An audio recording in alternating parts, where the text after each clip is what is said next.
Now, what I find really interesting is the higher the income level is, the more the kind of dreams and aspiration you have with wealth actually match creating more wealth.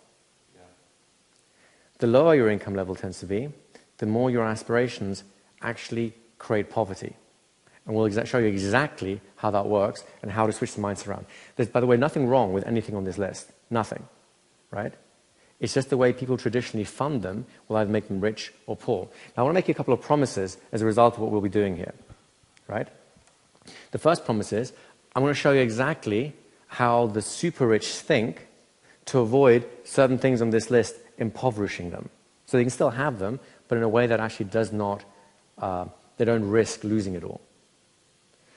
I'm going to show you how to spot opportunities in the very same mindset so that you're freed to enjoy things without having to worry about it. The key thing here is financial freedom. For me, the idea of financial freedom is not necessarily having $1 million in the bank. In fact, that's probably the worst place to have it.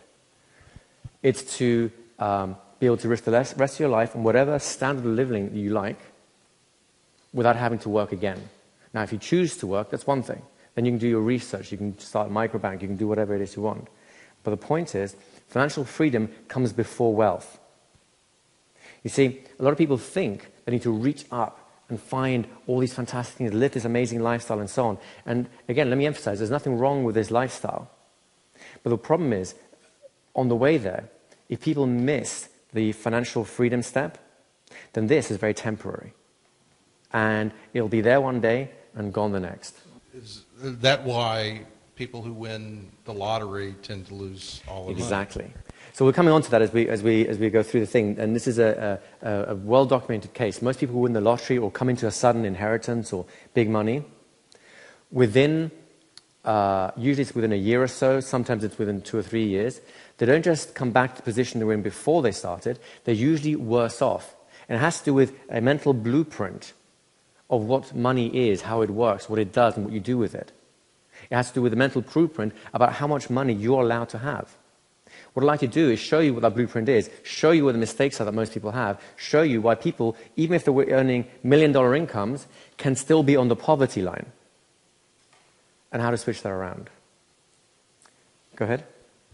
When I was a financial advisor, I worked for the Bank of the Florida Lottery. Mm-hmm. So people were paid with a bank check, and we got to advise a lot of those people. And it was very common. They had one lottery that people would win $500,000 or $600,000, enough money to change a lot of lives. Mm-hmm. But of the ones that I worked with, there was only one who kept that money for more than about 18 months. Right. They normally had, and we would advise them, think about how much you need that you want to spend, and then we would suggest, well, do twice that. You know, they would say, well, I just want to keep 30,000. We'd say, keep 60.